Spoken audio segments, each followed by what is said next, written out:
Well, there we are. I just have to remember to turn it off. Although it apparently doesn't make any difference. Even if I don't turn it off, it basically turns itself off. So that's good. And now we can do a share screen. Let's see if that'll work. And here we are. Here's my mouse getting a bit stuck. But, All right. okay. So here we are. Can I please have the time? 44. 44. One more minute. Okay, so we're all poised to begin. And I'll just remind you briefly that we're reading a tshuva of Rabbi Avraham Halevi of Egypt. And we're talking about the spring of 1700. Spring of 1700, typical year in the Middle East. And there is a ziyara. What? Remember? Ziyara? Pilgrimage. It's an Arabic word. The Muslims went on pilgrimage, not to be confused with the Hajj, which is mandatory. Once in a lifetime, every good Muslim should go to Mecca and do everything that's done there. But you can also go and visit the graves or places connected with the family of Muhammad, including Jerusalem, where he actually went off on his horse with a human face, Burak, up to heaven. And we mentioned that the Druze have a big deal. They make a ziyarah in the spring in the north to the grave of Abu Shuaib, who is their prophet Yitro. And it's a great festivity for a couple of weeks. The Jews then would use that phrase, certainly the chief rabbi of Egypt, would use that phrase to describe coming to Eretz Israel and visiting all the sites and the graves there, which many people do. And the spring is a good time, Shavuot and Pesach, because the weather's okay. You can pass on the roads. And also by the time you get to 1700, it's a lot less dangerous because the Muslims have stopped fighting the Habsburgs. There's been the Peace of Karlowitz in 1699, and so it's not too bad. But of course, it was mainly Sephardic Jews. Ashkenazi Jews went on Aliyah basically to pass away in the Holy City and be buried on Har HaZitim, where they would have a short trip to greet the Mashiach when he comes, as opposed to all those Chutz La'aretz people who have to undergo rolling in the tunnels. Shmuley, do you remember the rolling in the? I don't remember it, but I'm sure I must have done it once. Remember hearing about it? Okay. Oh, I've certainly heard about it. Yes. Oh yes, and being petrified of the pain of rolling in the tunnels. Yes, dead people feel a lot of pain. Thank you. Very good. Okay. But they may only be half dead because Mashiach is on the way in Tchiyat HaMeitim, or as it says in the film, partly dead. Okay? Not really dead. In any case, we can now begin, I think. So, Sheila. Line 3. B'nei chutz haaretz habaim leziyara, uvenehem bachurim mehem שיש להם דירה קבועה בבית אביהם, ומהם שאין להם אב ואם, ולא אח ולא אחות, אפילו בית או מקום קבוע, לא הניחו שם במקומם בחוץ לארץ. אך דעתם לחזור למקום, או תקף או מיד לאחר הזיארה. או אחר זמן מועט, מה דינם ביום טוב של גלויות. The focus became, by the 1700s, by the 18th century, 1700, what about young men who would either come on these pilgrimages, or they would come to study and learn, okay, in Eretz Israel. Now, they are connected to Chutz La'aretz. They're not declaring themselves as Olim, but can they keep one day? אם דינם שווה לאותם שהם נשואים והניחו שם דירתם, אישה ובנים שחייבים לעשות שני ימים כאן שמקומם. Are they like those who come married and with homes in Chutz La'aretz who definitely need to keep 2 days? או דילמה, כיוון שהם בחורים ואפשר שמזדמן להם אישה במוהר ומתן, ראוי להם שישארו בארץ ישראל, ואינם מחייבים יום טוב שני של גלויות אף עתה. Or can we consider them to be potential husbands for Israeli girls, and therefore right now, as soon as they arrive, they keep one day. אף על פי שלא נישאו ולא מצאו דבר ראוי להם, הרי הם כאילו נשאו דכל הראוי לבילה, אין בילה מעכבת עליו. Talked about that last week, the Talmudic rule, that some things are considered to be done, even though they haven't actually been done. Good. Okay. נמצא אם כן, דכל בחור שאינו נשוי, אינו חייב לנהוג יום ב' של גלויות, אף אם דעתו לחזור למקומו מיד, או דילמה לא מפלגינה בהכי, ולא שנה נשוי, לא שנה בחור, אם דעתו לחזור, חייב ביום טוב שני, ואם אין דעתו לחזור, אז הוא אינו חייב ביום טוב שני של גלויות. Or does it depend upon one's intention? Okay? So the issue is... This is going to be over in 1 hour. This is going to be over in 1 hour, but if you're having a domestic conversation, Irving, you should mute. Thank you. Okay. Tshuva. Rabbi Mordechai Levi gives us a tshuva. Din pashut hu migmara poskim hu me'adin hakatuv b'sfarim ve'enan holechet achrei kulot she'en bahem mamash. So he's very critical.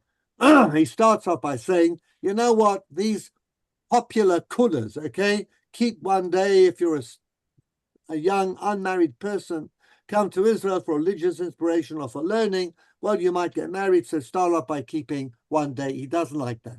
וכבר קדם הרב דוד אבן זמרה סימן ע"ג בעניין זה, ומכולן למדנו דלא שנה בחור מנשוי, כי בדעתו לחזור או אין דעתו לחזור תליא מילתא. The thing depends solely upon your intention. If you intend to go back, you keep 2 days. Intend to stay, you keep 1. וכן נראה מבעל כנסת הגדולה, סימן תצ"ו. The כנסת הגדולה is of course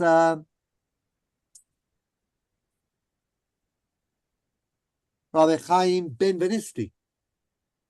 And just because of the connection with Shabtai Tzvi, you will remember, he was one of the major Chachamim of Izmir, together with Rabbi Yaakov Lafe. And when Shabtai Tzvi came back on the 3rd time, okay, to Izmir, and he managed to get almost the whole Jewish population fired up with messianic fervor, although Rabbi Ben-Venisti had been a strong opponent of Sabbateanism, he felt under threat. And as the atmosphere was so pro-Mashiach and Shabtai Tzvi that he basically capitulated. He stayed in Izmir because he joined forces for about a year with Shabtai Tzvi. You know, as soon as, of course, Shabtai Tzvi apostatized, then Rabbi Ben-Venisti resumed his original view that the man was a fraud. But he definitely caved in. And anyhow, just thought I would mention that because we had talked about that, and he's definitely regarded as being one of the major poskim. The Knesset Hagdolah, the Tur, is a very fundamental halachic work. Okay? So no room for these bachelors to wiggle out of the second day. Now he tells us what happened in the spring of 1700. We see, of course, that the generation is not listening to its rabbis, even then. And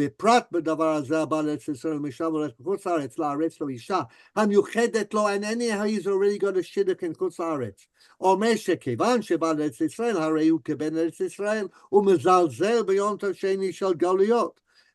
But he says, I'm not married now. I've just arrived in Israel. I'm going to keep 1 day only. Dvarim shelo ala al dat shum posek, line 17, divrei havai. These are vain and ignorant words. V'okram takanta derabanan. And they are against the takanat hachachamim of the second day. It is a minhag, but it may have the status of a takana, as we said. Anachnu gozrim b'chol tokev ha'gzerot b'gzerat nachash. Jean, tell us what nachash is. Nidui, Cherem, and Shamta. Shamta, which are all alternatives for Cherem. We ostracize you. Nidui, you are menudeh, ostracized. Cherem, put in ostracization mode. And Shamta is again another form of cherem, okay? So this is an official cherem declared by the rabbis in Jerusalem against anybody, al kol bachur shabal liziara, v'dato lachzor she'eheno hek bet yamim. Any bachur who comes to the ziyaras to keep 2 days, givnei makomo, v'imiten katef soreret, and if he turns a rebellious shoulder, you know how Israeli kids go when they don't want to do something, they turn a rebellious shoulder. Apparently, it goes back a long time. Okay, v'lo yishma l'divrei chachamim chayav bal habayit shehu beveito. Now, the custom was that if you came to Eretz Yisrael at the time, to Jerusalem, then you stayed. There was no hotels. You stayed with an Israeli family. And if the family holder, okay, doesn't agree to drive that young man out and throw him out onto the street, he goes into cherem as well. And whoever listens to us will be safe, and amen, and thus may it be the will of the Almighty. Hayom b'chol ha'awed shel Pesach hatas, okay, which is 1700, as I said, the Tzira, po'ir HaKodesh Yerushalayim, tibane v'tikonen b'mhera v'yameinu v'kayam. כבר זה שנים שאלתי וידעתי שאין לנו אלא דעתו אם הוא לחזור בין נשוי בין בחור עושה כמנהג מקומו. And this is like the end of the cherem, official cherem, and then each of the rabbis signs on. So Numa Katan Chia Avraham ben Kvod Marenu Arav Aaron de Boton Zal, he was for a while the Rav HaKolel, okay, the kind of unofficial chief rabbi in Jerusalem of the Sephardic community, okay. ואני מעיד עלי שמיים וארץ מיום היותי על דעתי ושימשתי רבנים ויצקתי מים על ידם שכך הוא המנהג נוהג של כל התלוי בדעתו לחזור וכל הבחורים הבאים מחוץ לארץ כך הוא מנהג פשוט לעשות 2 ימים טובים כמנהג מקומו כך נהגו וכך קיבלתי וכך דעתי נוטה זירא דמין חבריה. Again, the smallest, the most insignificant one of the company, Yatzair, the young one, Yaakov Alevi Bruchim. Rabbi Bruchim signs on, as do Yitzchak Tzarfati, Raphael Mordechai Malki. Afa pi sheni chadai lakriya. Then the next one comes on and says, I am very modest. I'm not suitable to make any halakhic decision. Mikol makom, but in any case, notea anisha din din emet. But of course, what the Beis Din has decided is absolutely true. Harav Naru, as Rabbi Boton wrote, so either Tzair, Yudah Cohen join on too. But Dadai Shekach Hadin Kemo Shekatuva Rav HaKolel. That's the Rav HaKolel, as I said, the unofficial chief rabbi at the time. For a while was the Boton. שכל מי שבא לזיארה בין בחור בין נשוי עוסק מן המקומו, אבל אמרו קצת חכמים שיש קבלה בידם מרבנים שכל מישהו בחור ואפשר שיקח אישה בכאן שיעשה יום א'. Some rabbis have said we remember a tradition that the unmarried men can keep 1 day, ואין אני מסכים בזה הצעיר יוסף בר יוסף. So that's the tshuva and the psak din, a storm in 1700 in Jerusalem. Now we get to the Chacham Tzvi, our rabbi, okay? Sha'alta, you asked, okay, would be about sometime after this, okay? B'nei chutz haaretz ha'olim Israel derech harai. B'nei chutz haaretz come to Israel temporarily. Heach yitnaheg b'shalosh regalim kimnei Israel or kimnei chutz haaretz. How should they behave? Tshuva. נראה לעניות דעתי, דצריכים הם להתנהג בענייני המועדים כאחד מבני ארץ ישראל. Anybody who comes to the land of Israel, married, unmarried, from Chutz La'aretz, keeps 1 day. התושבים ואין זה בכלל חומרי מקום שיצא משם. The whole issue of involving the Mishnah in Psachim of חומרי מקום שיצא משם וחומרי מקום שהלך לשם. It's not to do with a transferable chumrah that you carry around with you from place to place. לא מבעיה בתפילות וברכות קריאת ספר תורה שאינן חומרות בעצם, שהרי אם בא להחמיר לברך ולהתפלל תפילת המועדים בזמן שאינו מועד העבירה היא בידו. Not only that, if you treat the second day of Yom Tov of Chutz La'aretz in Israel as a Yom Tov, you're committing a sin. You're committing a sin. Why? Because you're adding to the number of holy days specified in the Torah. And we have a principle, we have a prohibition called Bal Tosif. The Aleph becomes a Bet. Al Tosif, Lo Tosef Alav. You may not add to what the Torah says, certainly in terms of numerical mitzvot. For example, you cannot choose to say, well, on Sukkot, I'm going to have a myrtle, a willow, a palm, and an etrog, and a peach. I love peaches. I'll put a peach into the Arba Minim. That would be a sin. Torah says twice, Lo tosef alav, Lo tosifu ala davar asher anochi. Rashi says this applies to anything that has a number. Now a moed has a number. Pesach is Shivat Yamim. In Chutz Aretz, because of a takana, you can do it for 8. But in Eretz Israel, definitely 7. You can't come along and say, I'm going to keep the 8th day. That is adding to what the Torah says, which is a biblical prohibition. Okay.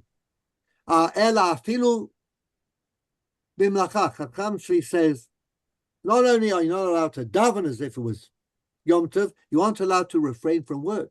You have to work like everyone else. Mutarim hem she'ilu ayu kol anshe hamakom she'atzu misham kan bikviyuta. If everybody from Chutz La'aretz came here, pshita she'asurim hayu la'asot yoter miyom echad mishum bal tosif. Sharei hayashen b'shmini b'sukkah lokeh. Whoever, as we know, we Jews have a problem with this in Chutz La'aretz, but according to the din, if in Eretz Israel you sleep in your sukkah on the 8th day, you're a sinner. וכן בפסח ושבועות, העושה יום אחד מועד יותר מהמצווה עובר על בל תוסיף. In Chutz La'aretz, we always have these 8-day maneuvers. In other words, some people on Shmini Atzeret, because it may be a separate chag, would make kiddush in the sukkah but not sleep in the sukkah. Some people would sleep but wouldn't make a bracha on the sukkah. Some people wouldn't go in at all. So, and you never knew what was going on from year to year. But this is the principle that the Chacham Tzvi establishes. The idea of the Mishnah Pesachim about transferable chumrot is only b'chumra shereshayim b'nei hamakom she'atza ze misham ninhog chumratam b'makom hanoagim kula. If you do not work on the eve of Pesach, you go to a place where people do work, okay, you don't need to work on Erev Pesach because you're in a place where they do work. Okay, you're going back to where you came from. So explain to people, I'm not working because I've got no work. I mean, that's fairly simple. I'm here on holiday. אבל בדבר שאילו באו בני המקום החומרה למקום הכולה וקבעו דירתם בו היו אסורים למחוק חומרתם בזה לא אמרו. But to come to Eretz Israel, it's forbidden to treat the second days as holy days and to treat them as such, that is actually a biblical prohibition. And you're a sinner. Now, of course, the Gemara in Beitzah tells us that the rabbis told Bnei Chutz La'aretz to be very careful about the second day. That only applies when you're in Chutz La'aretz. Nothing to do with when you come as a Ben Chutz La'aretz to Eretz Israel. Kevan she'Eretz Israel isur hu להוסיף יום אחד על המצווה, ואין בידי אנשי ארץ ישראל להוסיף יום אחד יותר מהכתוב בתורה ולהחמיר, אף הבאים מחו"ל אסורים הם לנהוג 2 ימים טובים של גלויות, כל זמן שהם בארץ ישראל. Long as you're in Israel, 1 day. אפילו דרך הרי, even if you're only here temporarily, כיוון שהמקום גורם, and this is the חידוש of the Chacham Tzvi. Now, if you remember, I mean, just thinking about what we've learned, he's going against the stream, okay? Everybody up until now has taken it for granted. Certainly if you plan to go back to Chutz La'aretz, you keep 2 days. The only exception could be these bachelors. And even there, as we saw, there's a conflict. Chacham Tzvi says, straight out, everybody, doesn't matter, married, bachelor, coming to on Aliyah, not coming on Aliyah, you enter the territorial jurisdiction of the land of Israel, you keep 1 day. Nothing to do with the סוגיה על מסכת פסחים, והנראה לעניות דעתי כתבתי, when the Chacham Tzvi says, and what appears in my humble opinion to be correct, I've written it, he wasn't humble at all. He believed in what he believed very firmly, and he defended his positions with great erudition and logic. Tzvi Ashkenazi, what does Samach Tet mean? ספרדי טהור. Was Tzvi Ashkenazi a Sfaradi Tahor? Absolutely not. He was an Ashkenazi Tahor. Okay? The Cohens and the whole family of his, they're all Ashkenazim Muvhakim from Lithuania, okay? By way of the Balkans. So he called himself Chacham. He loved the Sephardic way, which he regarded as being much more rational, not as philpolistic, much more logical.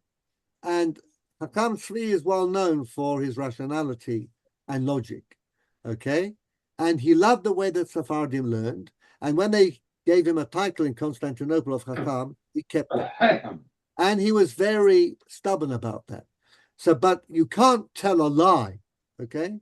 So the truth is that Samach Tet can also mean Safna Tava or Seifei Tov. The end should be good. It's a type of bracha you can add to someone's name. He should live a long, healthy, and productive life. Okay?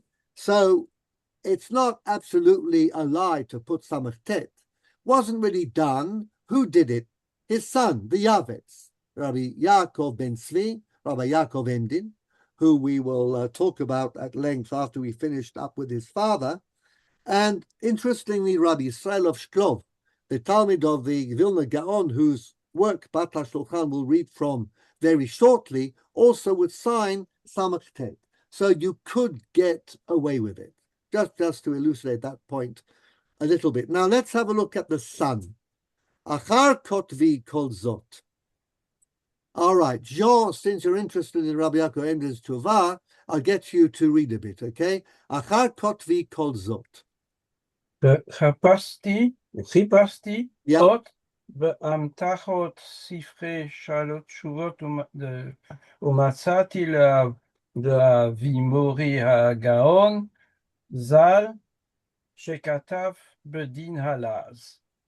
So what he's saying is that the son, Yaakov Emdin, was investigating this question, and he discovered his father's tshuva that we just read. ושמחתי לראות ושמחתי לראות שכיוונתי לדעתו הרחבה המקום גורם.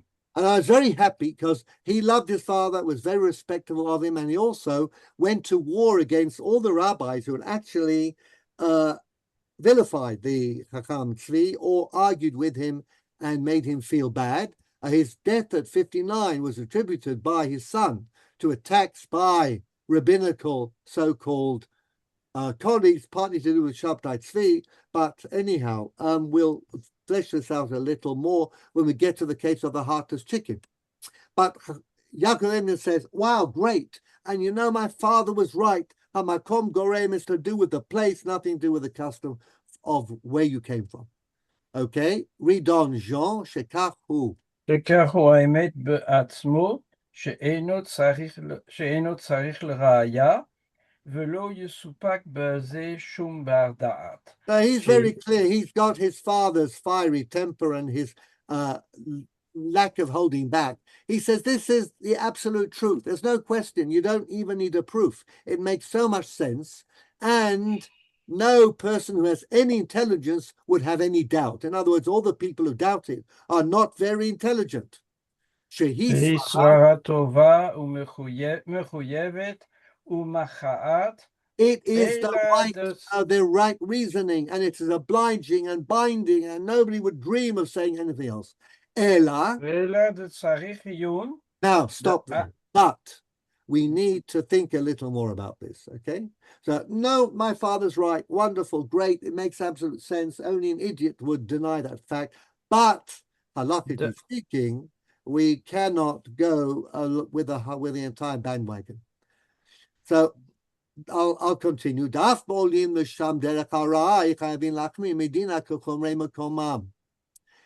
Because there is a view in the poskim that when you come to Eretz Israel, you still need to keep 2 days.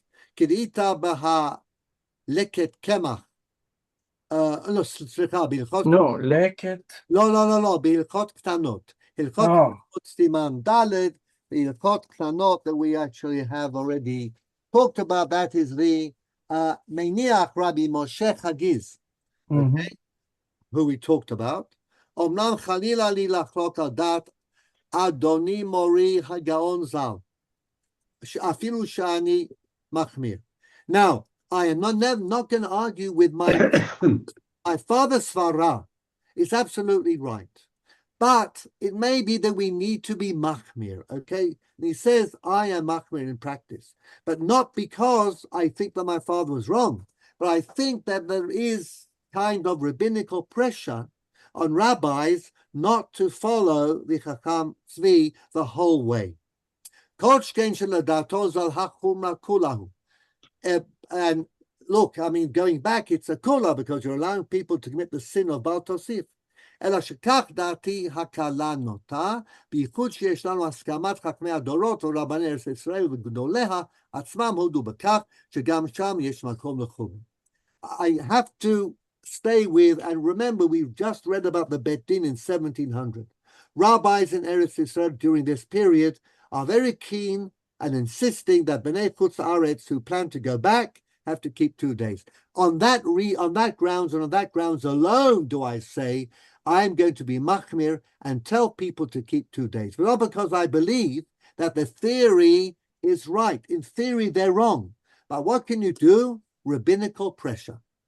מכל מקום מדברי רבנו למדנו בבירור שסברתו טובה ובריאה, של כל פנים בחוץ לארץ ששם בוודאי מקום גורם החורמה, לא שייך כלל לנהוג הקולה של המקום שבא משם האורח שדעתו לחזור. So what do? I apply my father to an Israeli who ends up in Chutz La'aretz. Can he keep 1 day in secret? No, he has to keep 2 days. Like the Chacham Tzvi, because he is in a place where they keep 2 days. Afilu b'tzin'ah u'v'shum ofen, even if it's all private. So he rejects the idea that if you're an Israeli in Chutz La'aretz, you could go to a place where there are no Jews and nobody knows you, out in the country, hire a farm, somewhere in the Alps, and have your Pesach there, and only keep the 1st and the 7th day. Debbie suggests Grindelwald. Ela bal korcho chalalav chumrot hamakom hagorem midin gamur muchlat. Halachically speaking, you have to keep 2 days. And in that way, Jean Yavetz follows his father, but doesn't follow his father, okay? ועוד דהכה ikatarte shinui minhag hechamur v'lo tidgodedu. And also, here in Chutz La'aretz, there is lo tidgodedu, so you have to not split and separate between the communities, and there is the idea that you have to keep the minhag, which is chamur of 2 days. Chalila lachshov minhag kazeh kisham minhagim kalim ritzonim habayim bechefetz uvechira. Ritzonim. This is a very important minhag in Chutz La'aretz to keep 2 days, not depending upon one's choice. Umekablim astira asתירה ועקירה, מה שאין כן בזה המנהג שאפילו אם יבוא אליהו. You can normally call a minhag shtut, minhag garua. You can get rid of a minhag stira, contradicted, or kerota, uprooted. This minhag of 2 days of Yom Tov in Chutz La'aretz is sui generis. It's not normal minhag. It's much stronger. מה שאין כן בזה המנהג שאפילו אם יבוא אליהו ויאמר לבטלו, אין שומעים לו. Even if Eliyahu Navi was to come and say, everybody now keeps 1 day only in Chutz La'aretz, עד שיבוא עמו גול צדק, ויבנה בית הבחירה בימינו במהרה. Until Mashiach comes and he says, okay, guys, 1 day, that's it. So this is the Yavetz, who, as it were, because of love of his father, tries to compromise between Chacham Tzvi and the reigning regnant minhag. And this was the minhag. We go to the Chida. Mihu. Yes. Jean, yes. But apparently he is contradicting himself, because in the beginning he says that keeping 2 days in Israel would be a kula, and then it is a chumra. Okay, what you followed what he said. He wants to eat. He wants to have his cake and eat it. or will tanzen auf zwei chasanas. Okay? He also wants to say my father's right, but he doesn't want to depart from the minhag. So he builds up the minhag. You see what he's doing. It's fairly sophisticated. Is it convincing? That's a different story. You would say a true logician would say, if you follow Chacham Tzvi, it is 1 day in Israel, no matter where you come from, 2 days in Chutz La'aretz, no matter where you come from. But he's not happy with that in Eretz Israel. In Chutz La'aretz, okay, then he says, my father is right. Everybody has to keep 2 days. So I don't follow why yeah, he insists on following why his father would also say that a person coming from Huslar, from Eretz Israel to Huslar would have to pay 2 days. The reasoning of the Chacham Tzvi was based on the issue of Baal Tosif, and there is no issue of Baal Tosif for an Israeli coming to Huslar.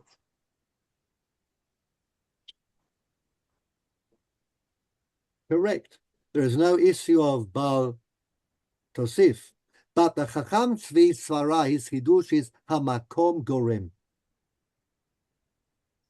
What he says fundamentally is that the place is what gives you your obligation. Obligation derives from geography, not from personal custom or tradition. If you like, the extra icing on the cake is that in Eretz Israel to keep 2 days will also be coming close to Baal Tosif, okay? Okay. But, you know, there's nothing stopping Chacham Tzvi saying that in Chutz La'aretz everybody keeps 2 days, because he says it doesn't matter what your da'at is, whether da'at is lachzor, lo lachzor, everything depends upon where you find yourself. It's as simple as that, and it makes sense. And Yavet says it makes perfect sense. That the dugma, the example of a chumrah of the place where you come from is not working on Erev Pesach. All the amount of time you wait between meat and milk. These are transportable and transferable. If you like, they're chovot haguf almost. This is a chovat hakarka, and it has different din. It's a different concept. Conceptually speaking, Chacham Tzvi broke the mold, and he did it, and he had no problem, which is quite remarkable, but actually fits Chacham Tzvi. Okay, as we'll see, when he adopts a position which he thinks is right, he goes, if I can use that phrase, the whole hog, Havdil Elef Havdalot. Yeah, okay? true. Okay, so we can now do a little tour of those who disagree entirely with Chacham Tzvi. Look at line number 4. Ranon, would you like to read, please? Line 13. Yes. Mihu בני חוץ לארץ הבאים דרך ארעי לארץ ישראל, המנהג פשוט הפך מהרב צבי, Exactly. Chacham Tzvi, מהרב צבי. שעושים כמקומם. You keep where they come from. Exactly, where you come from. Again, the same thing. And number 5, that's the Chidah. Chaim Yosef David Azulai in his Birkei Yosef. The Chidah is early 18th century until very early 19th century. Chidah was another Shadar from Eretz Israel, but wrote over 80 books. He spent 40 years as the rabbi of Livorno, and universally admired and respected, 80 books on all sorts of things. Quite an amazing, prolific writer.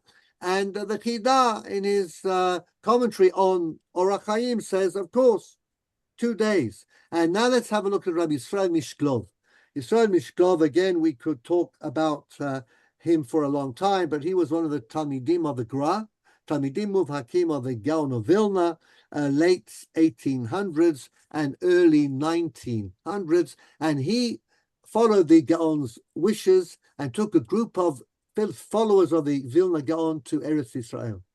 They settled in Yerushalayim, and what we call the Minhag Prushim, the Ashkenazi Jerusalem Minhag, based upon the traditions of the Gra. So if you were to go to the main Ashkenazi shuls in Jerusalem to this day, Bekneset Hagadol or Yishurun. There's no Vishamru on a Friday night, no Vaidaber Moshe on an Erev Chag, and the Mizmorim, the Psalms, for the Yamim Tovim are according to the order of the Gaon of Vilna, which are not the regular order. So he wrote a book on Hilchot Eretz Israel called Pa'at HaShulchan.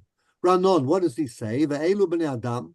ואלו בני אדם שבאים מחוץ לארץ להשתטח על קברות הצדיקים ולחגוג יום טוב בארץ ישראל, ואחר כך חוזרים לחוץ לארץ למקומם, אזי הם נוהגים ביום טוב של גלויות ככל דיניהם. ויש להם בית הכנסת מיוחד שמתפללים ביום טוב של גלויות, תפילה של יום טוב. Not only do they keep the second day, but they have their own shul, and they daven in it. Kaval am ve'ida, in front of everybody on the second day and the seventh day, on the eighth day.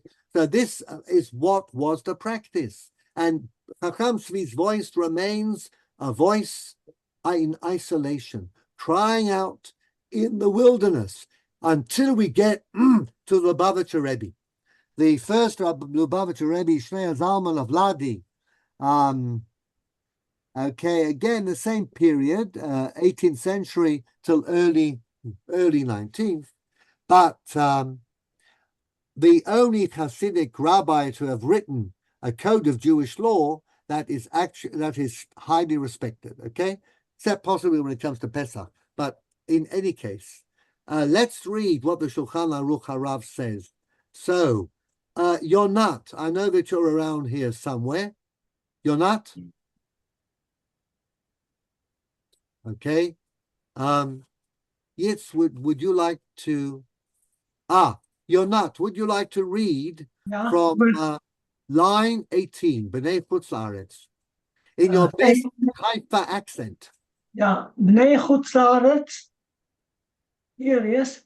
בני חוץ לארץ שבאו לארץ ישראל, אף על פי שדעתם לחזור, אין עושים אלא יום אחד. כי בני ארץ ישראל, ויש חולקים כל מי ש... Now, just a second. The Lubavitcher Rebbe, the first one, the Baal HaTanya, he says, actually, I hold like a Chacham Tzvi. And I say that when you come from Chutz La'aretz to Israel, you keep one day. But some argue with me. כל מי שאין דעתו לחזור למקומו, אף על פי שאשתו נשארה במקומו, נקרא אין דעתו לחזור. שולחן ערוך הרב. חיים סימן תצ"ו, סעיף 11. יפה מאוד, תודה. So, the Lubavitcher Rebbe has a more finesse position. He begins by saying that B'nai Chutz La'aretz keep one day, like Israelis. But some argue. Then he says, but everybody who plans to stay in Eretz Israel, as soon as he gets off a boat, keeps one day. Okay? And he is called Ein Da'ato Lachzor, even though he may have a wife back in Eretz Israel. In those days, men often traveled, and they only brought their wives with them later on. And as we move on in time, again, it's, I guess, a little bit similar, the Rogachova, but he's already well into the 19th century, died in 1938. Rabbi Yosef Rosin of Dvinsk, at Sofnat Paneach, an amazing genius on Talmud and Maimonidean philosophy, talk about him for hours, but we shan't. Who'd like to read the Ayin Sham Psachim? Yitz, do you want to have a crack? I'll have a go. The person shouldn't change the minhag in order to avoid machloket. Zerak shayach im lefi shitat hamakom. That's only relevant if, according to the custom of the place, shall sim gamba makom ahu sheinosim sorry. Lefi shitat hamakom shall sim, according to the custom of the place where they do something, gamba makom hahu she'enosim, also in a place where they don't, tzarich la'asod, you should do as they do there, aval gabi shnei yamim tovim shel galiyot. Actually, the Rogachov is a real challenge because it's almost impossible to read, but because it's conceptual and not literary. But what he says is that normally we do apply the rule in Psachim. Aval bat. Now here you can read Gabe Shnei Yom. About Gabi Shnei Yom Tov Shel Galuyot, the matter of 2 days of Yom Tov in Chutz La'aretz, the Sham Shitat Eretz Yisrael, Gam Heim, Gam L'Shitat Yisrael. So also according to the view of Eretz Yisrael, Gam Heim Modim, the Bnei Eretz Yisrael will agree Sheba Chutz La'aretz that in Chutz La'aretz Tzarich La'asot Shnei Yamim Tovim. There you do. In other words, they're not against the principle of 2 days of Yom Tov. They're against the principle of 2 days of Yom Tov in Eretz Yisrael. B'nei Chutz La'aretz Gam Ken Modim, and the B'nei Chutz La'aretz also accept the Eretz Yisrael that in Israel Ein Tzarich La'asot, to do Ela Yom Tov Echad, to keep only 1 day. Azeh Lo Shayach Klal Hachdin.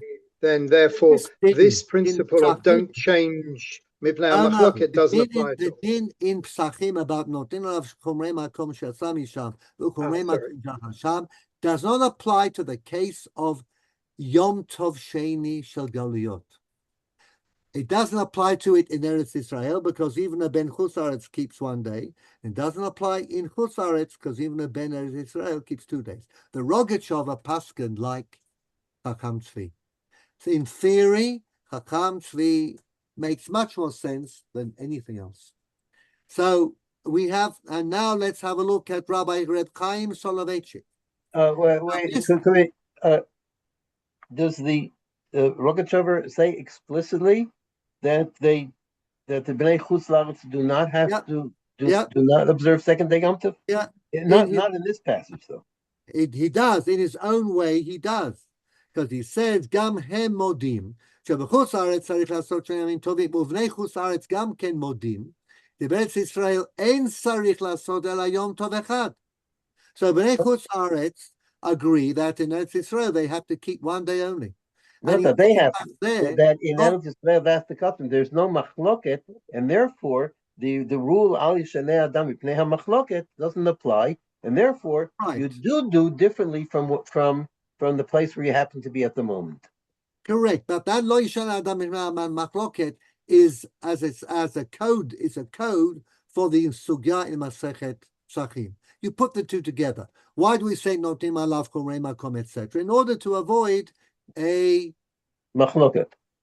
Right, but there's no machloket here. But this doesn't apply to the case of the second day of Yom Tov.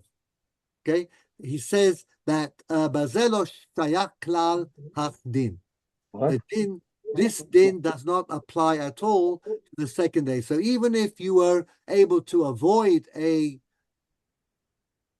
machloket by doing what you do in terms of your chumrah in secret, in other words, an Israeli chutz la'aretz goes to a place in the country and keeps 1 day, or a chutz la'aretz nik comes to Eretz Israel and keeps 2 days in secret or conceals, you don't need to do that. And the Rogatchover was a Chabadnik. He was the Rav of the Hasidic community in Dvinsk, which was mainly Chabad. And the Chabadniks to this day study the Rogatchover's writings in great depth. So you've got a line going from the Lubavitcher Rebbe to the Rogatchover, and Chabadniks today, as we know, anybody know what Chabadniks do? 1 day here, 2 days there, wherever they are, they keep them in a Exactly. If you ask a Chabadnik, they come here to study for a year. People are coming just to visit Far Chabad. In Eretz Israel, they keep 1 day. It's strange because you might think, one doesn't know this because, the Chabadniks, I don't think, want to advertise it because of the fear that they might encourage people not to take the second Yom Tov seriously. But this is Chabad minhag to this day. Okay? So, the Rogatchover is on the bandwagon, run on, and let's have a look at Reb Chaim Soloveitchik. Now, in 1935, Rabbi Herzog, in 1935, the chief rabbinate of Tel Aviv, Ashkenazi chief rabbinate of Tel Aviv, falls empty. Okay? The previous incumbent passes away. Correct? Avi. Yeah. Yeah. And who wants to come to Israel and take up the position? Soloveitchik. Rabbi Yoshe Ber Soloveitchik, J.B. Soloveitchik, wants to leave Boston and New York and become the chief rabbi of Tel Aviv, 1935. So he comes, gets on a boat, but before that, he asks his father, Reb Moshe Soloveitchik, Reb Chaim's son, what he should do about the second day of Yom Tov. He's going to be there on Shavuot, okay? So let's read what Rabbi Tzvi Shechter tells us, the tradition that he heard from his teacher, Rabbi Yoshe Ber Soloveitchik. And Rabbi Shechter is not one for kulot, so I think we can rely upon him when he does provide us with what may look like a kula. It's definitely the real thing. Avi, would you like to read? כשנסע רבינו אז בימי הספירה לארץ ישראל, הורה לו אביו הגאון רב משה לנהוג כדת הגאון רב חיים, שאפילו בני חוץ לארץ המבקרים בארץ ודעתם לחזור לאחר יום טוב, שאין להם לנהוג בארץ ישראל יום טוב שני של גלויות, מעיקר הדין. Okay, מעיקר הדין.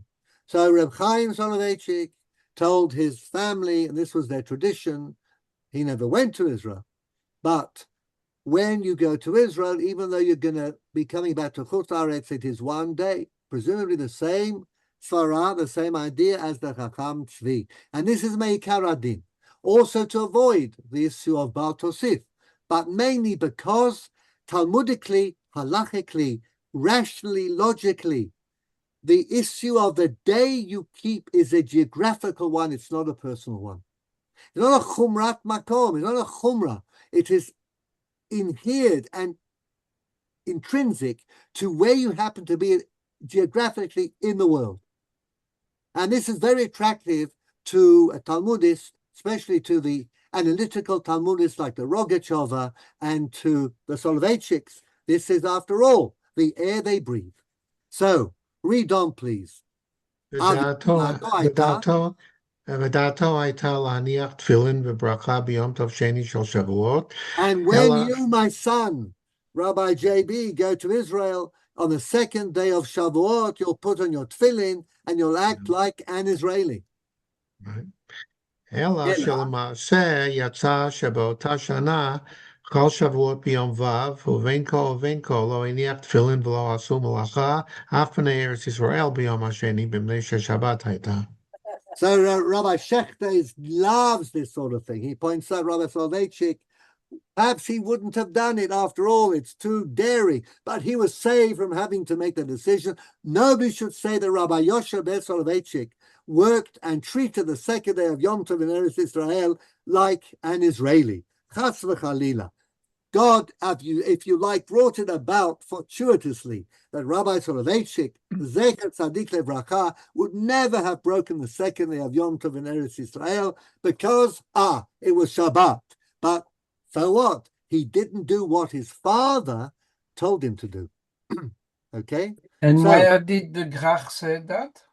The Grach did not write it anywhere. We just have the tradition. I've given you one of the sources, but they're all biographies of the Rav, as they call him, Soloveitchik's biographies. Okay, and as I said, I picked Herschel Schechter because if anybody is going to disguise, he's called Herschel.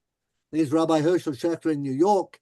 Tzvi Schechter on the front, on the fly page of Nefesh Harav, but he would be the one who would definitely not be lenient in terms of Rabbi Soloveitchik's image, and it was saved by serendipity. Okay, Shavuot often actually has the second day be, but the real interesting point is the next one, and this is in English. So I'm going to go back up here and see. I've gathered quite a nice selection here. Michael, would you like to read from line 30? The tide began to turn. The tide began to turn in Eretz Israel in 1903 with a psak by the Aderet, Yeah.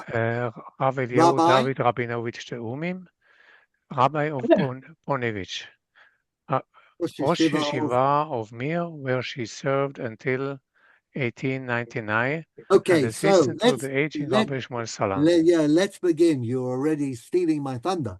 Okay. Now, again, I want to bring you somebody whose Orthodox pedigree can never be doubted. We all know Ponevezh and Mir. Well, some of us have actually been to some of these places. Okay. And certainly we won't cast any doubt on the Frumkeit. Now, the Aderet, Rabbi Eliyahu David Rabinovich Teumim, he was a Ta'om. His Ta'om was called Tzvi Yehuda, actually. Now, Rabbi Rabinovich Teumim was one of the great Lamdanim of Lithuania in the second half of the 19th and the early 20th century. His son-in-law was Rav Kook of his daughter. And then Rav Kook married his niece because his daughter died fairly soon, and he married his niece. But Rav Kook in his Tuvot, and we might get to Rav Kook, depends how many years we are granted to study Tuvot. But Rav Kook says that when he was in Lithuania, when he finished and got his smicha from the Aruch HaShulchan and from other Rashi Yeshiva in Volozhin, Kook was very close to the Netziv. He used to sit with his father-in-law, and together they would compose halachic tshuvot on all sorts of issues, Shabbat, Kashrut, Giur. And he says, when I sat with my chotni ha-aderet, okay? Now, the Aderet moved in 1899 to Jerusalem as an assistant to Harav Shmuel Salant. Now, Shmuel Salant, again, that is a whole long story. We could talk about him, but he basically was an outstanding Ilui in Lithuania, but he suffered from lung disease. And they told him to go to Eretz Israel because the dry, hot climate is good for your lungs. And after a few years, he became recognized as the chief Ashkenazi authority in Yerushalayim, and he served for 40 years. But in 1899, he was getting a little old. So the Aderet was asked by the Haredi Litai, a rabbinical community in Jerusalem, to come and help out Rabbi Salant. And he was happy to do so. So you see that in the Rav Kook's family, his father with whom he was close, the idea of going to Eretz Israel wasn't that strange. Okay? The idea of going to Yaffo with a bunch of atheist, socialist, Russian revolutionaries, that was a bit odd. But to come to Eretz Israel was already part of the family. In fact, there are some who say that Aderet said you should go out of Yerushalayim and spread the word, perhaps. And Rav Kook took him at his word, perhaps more so than the Aderet actually imagined. So, Michael, I'm putting you back on. I want you to read from the words "and assistant" on line 50. An assistant to the aging Rabbi Shmuel Salant, who was the chief rabbi of the Ashkenazi Perushim community in Jerusalem until his early demise. Now, the early demise refers to the Aderet, okay, who died when he was fairly young. Now, the Aderet was the father of? He was the Rav of Rav Kook's first wife and uncle to his second. Now, what's the point? The Aderet was approached. The Aderet was approached by 3 Caucasian Jews from Skin Valley, Georgia, who had arrived in Palestine in the summer of 1902 with the intention of making Aliyah. However, the climate defeated them, and they resolved to return to Georgia after Sukkot, but they remained in Eretz Israel until the following Pesach. You should know that there was a very strong Zionist movement in Georgia, Georgia, and the center was in Skin Valley. The name David Bazov comes up then, okay? He was the founder and very strong pusher of the Mizrahi and the movement for Aliyah amongst Georgian Jews. And they were coming here ever since then. So we have these Georgian Jews. It's too hot for them in Israel. too many flies, mosquitoes, malaria, this and that. So they're going back. They asked the Aderet. Yes, they asked the Aderet if they could begin their journey home on the 8th day. The Aderet wrote that they agreed with the psak of the Chacham Tzvi that diaspora Jews whom have no intention of staying in the Holy Land still keep a one-day festival only. He also used the argument that observance of the second days of Yom Tov when not in diaspora constitutes the infringement of weekday mitzvot such as laying tefillin. Shemen Ra'anan, Memorial Volume of Rav Shalom Natan Shemen Ra'anan is a very interesting volume. More for Rav Shalom Natan Ra'anan, who was very important in the establishment of Mishivat Merkaz Harav, and etc., etc. Okay, Shmuley, would you please read from line 5? Rav Kook. Sorry, you asked me? Yeah, Shmuley, you're the only one I see.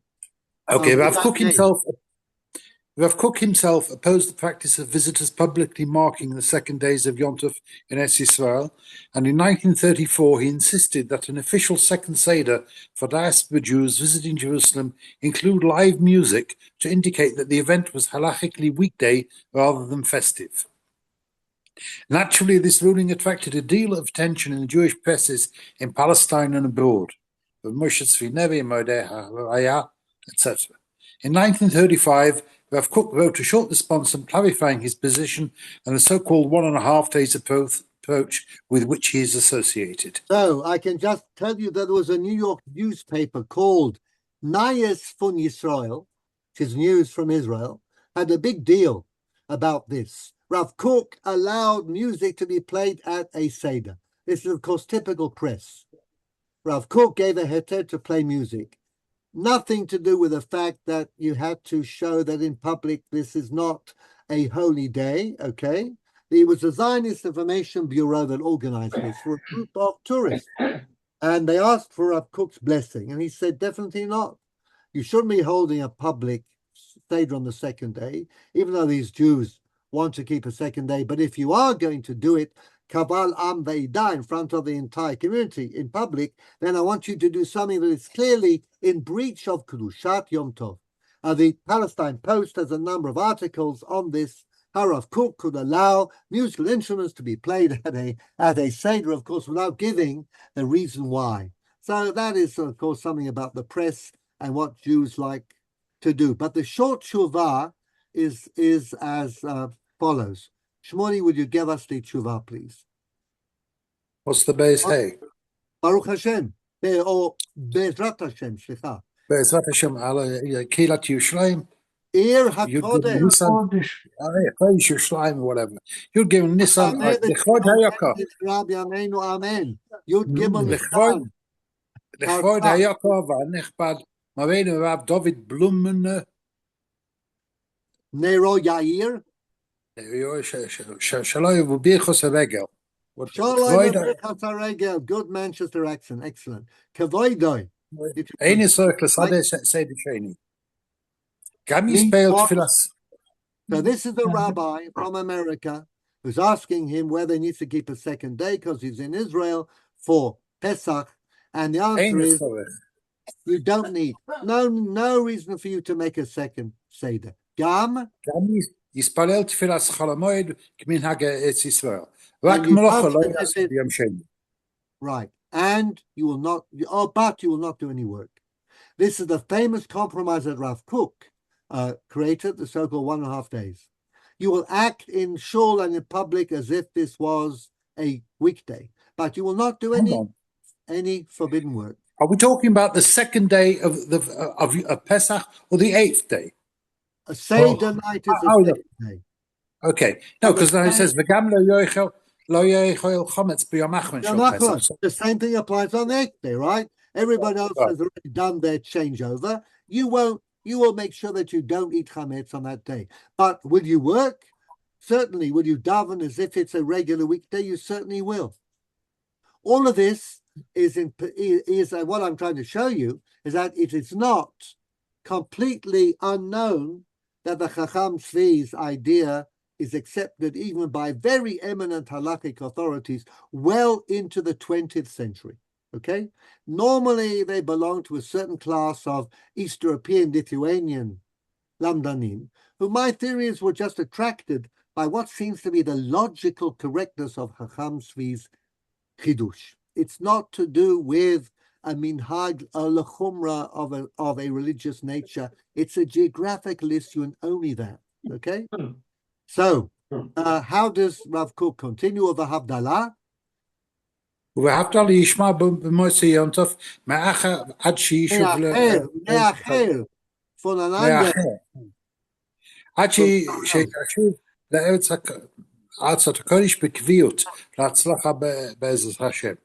In other words, and until you come back, which you should, on Aliyah, that's what you do whenever you visit Israel. Mevarcho b'chag kasher v'sameach hakatan. Avraham Yitzchak, what's Hekuf? Hakohen, no. HaKohen Cook. HaKohen Cook, exactly. Okay. Nun bet, and then he has a postscript. Nichtav Batzida.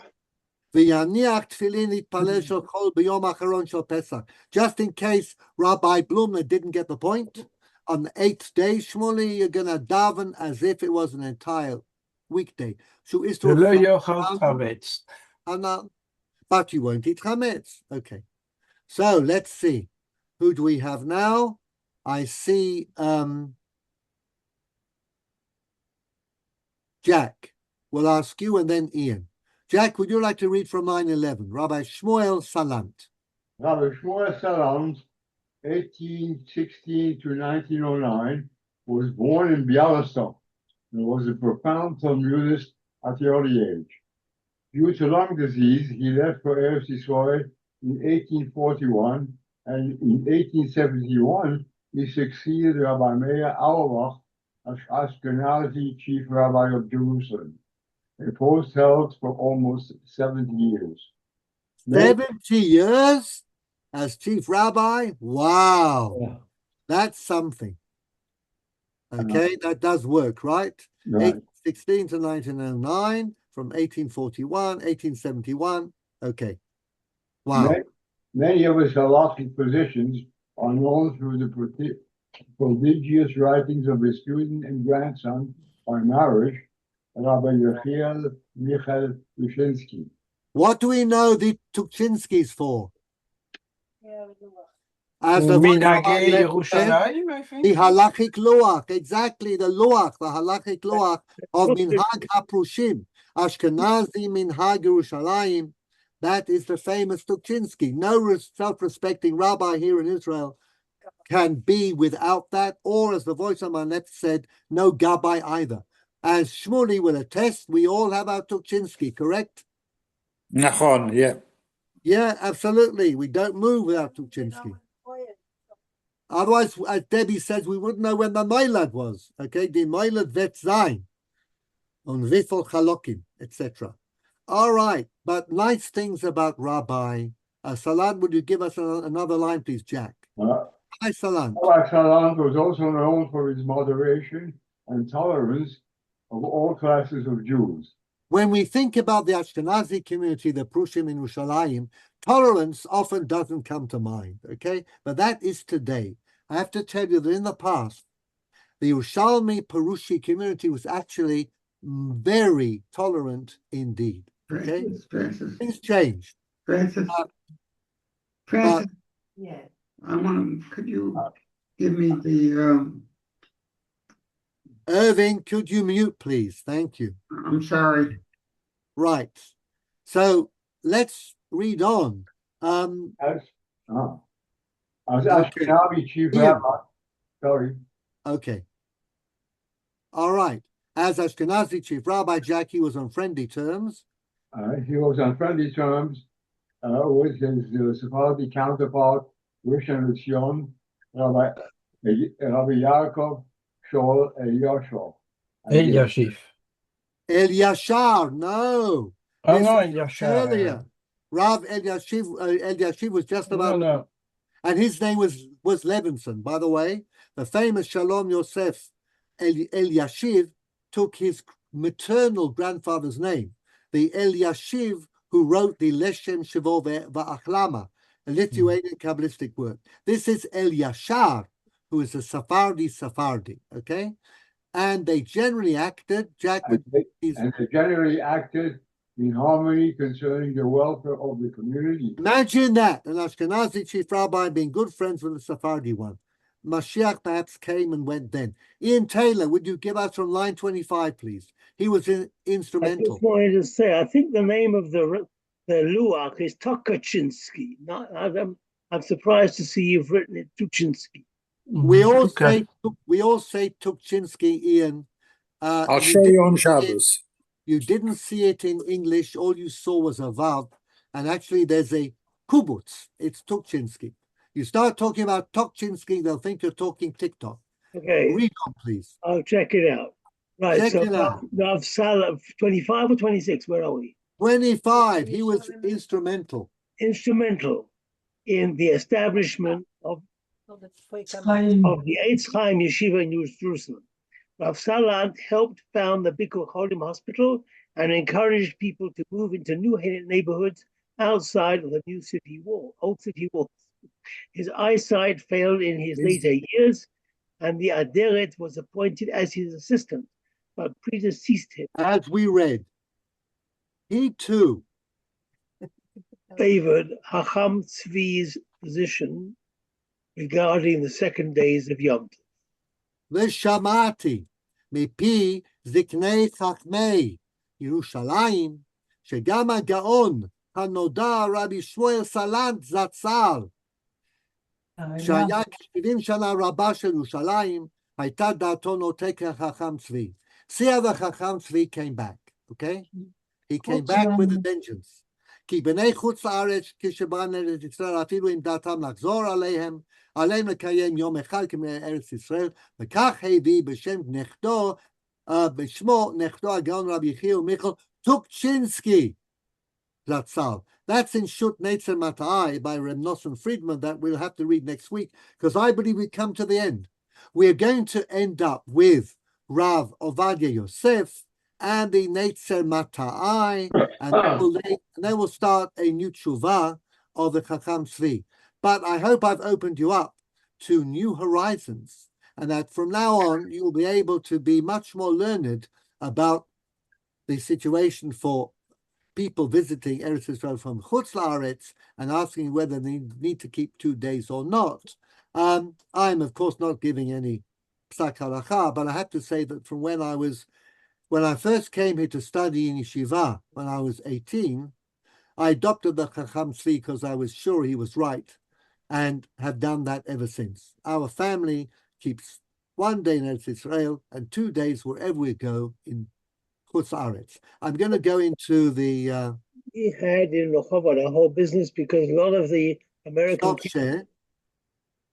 Okay, American kids wanted to visit. And let me also stop the recording. Now, which one is that?